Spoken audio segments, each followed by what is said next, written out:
नमस्कार, आप देख रहे हैं डिजिटल न्यूज। मैं आपको एक 100% ओरिजिनल न्यूज बताऊंगा जो गोदी मीडिया कभी नहीं बताएगी। उससे पहले आप मेरे चैनल को सब्सक्राइब करें और एक लाइक जरूर करें। तो चलिए नजर डालते हैं आज के तमाम बड़े खबरों पर। गूगल का भारत में $15 बिलियन का निवेश। गूगल ने आंध्र प्रदेश के विशाखापट्टनम में AI डेटा सेंटर स्थापित करने के लिए 15 बिलियन लगभग 1.25 लाख करोड़ रुपए के निवेश की घोषणा की है। ये अमेरिका के बाहर गूगल का सबसे बड़ा AI हब होगा और अगले 5 वर्षों में लगभग 1,88,000 रोजगार सृजित करेगा। गूगल क्लाउड के CEO थॉमस कुरियन ने कहा कि अमेरिका के बाहर कहीं भी गूगल का सबसे बड़ा निवेश है। आइए नजर डालते हैं अगले खबरों पर। राजस्थान के जैसलमेर में बस आग लगने से 20 की मौत।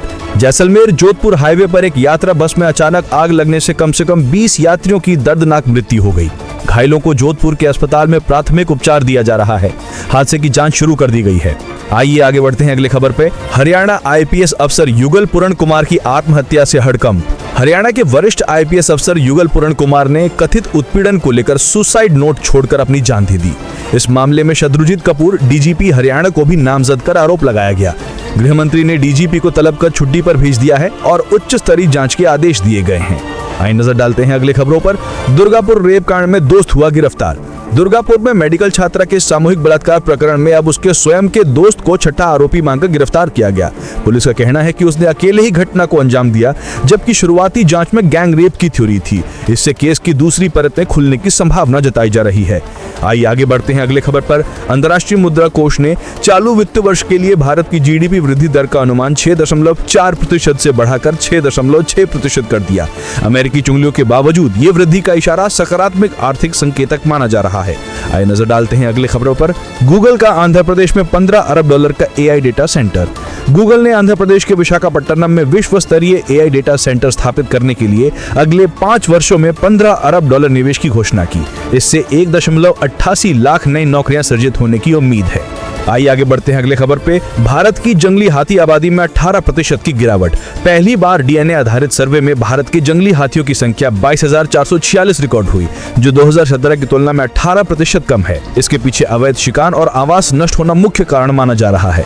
आइए नजर डालते हैं अगले खबर पर। भारत कनाडा ने संबंधों को रीसेट करने का रोड मैप तय किया।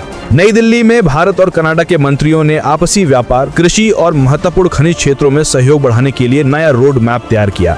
दोनों देशों ने आपसी तनातनी भुलाकर आगे बढ़ने का संकल्प लिया है।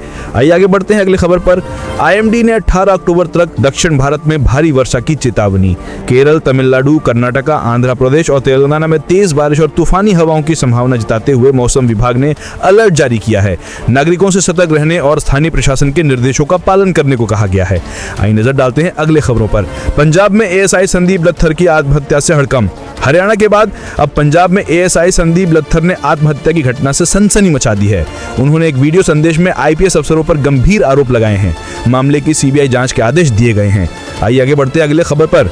NSG ने अपने 41वीं रीजिंग डे बनाई। न्यूलियन सिक्योरिटी गार्ड ने मनेसर में 41वीं वर्षगांठ पर शानदार परेड और सामरिक प्रदर्शन आयोजित किया। गृह मंत्री अमित शाह ने फ्लैग ऑफिशियल कार्यक्रम में हिस्सा लिया।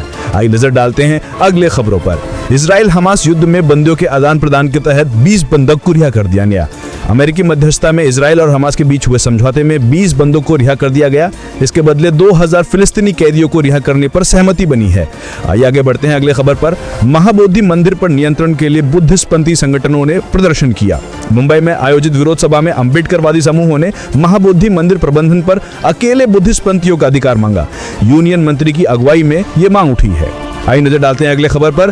UN ने भारत की पाकिस्तान की निंदा की। सत्र के दौरान भारत ने पाकिस्तान पर क्रॉस बॉर्डर आतंकवाद और बाल अधिकारों के उल्लंघन का आरोप लगाते हुए कड़ी निंदा की। भारत ने ऑपरेशन सिंदूर को नागरिक सुरक्षा का वैध कदम बताया। आइए आगे बढ़ते हैं अगले खबर पर। मध्य प्रदेश के स्कूल में 6 वर्षीय छात्र को प्राचार्य ने पीटा। देवास में प्राइवेट स्कूल की प्राचार्य ने वर्ग 1 के बच्चे को टेबल न आने पर प्लास्टिक पाइप से पीटा। पुलिस ने मामला दर्ज कर जांच शुरू कर दी है। आइए नजर डालते हैं अगले खबर पर। तेलंगाना ने डिजिटल स्वास्थ्य मिशन की आधारशिला रखी। तेलंगाना सरकार ने डिजिटल स्वास्थ्य मिशन का शुभारंभ किया, जिससे रोगियों के इलेक्ट्रॉनिक स्वास्थ्य रिकॉर्ड, टेली डॉक्टर सेवाएं और AI समर्थित रोग निदान की सुविधा मिलेगी। तो दोस्तों, ये थे आज की अहम खबरें। आपकी राय हमारे लिए महत्वपूर्ण है। हमें कमेंट में जरूर बताएं और चैनल को सब्सक्राइब करना न भूलें। धन्यवाद।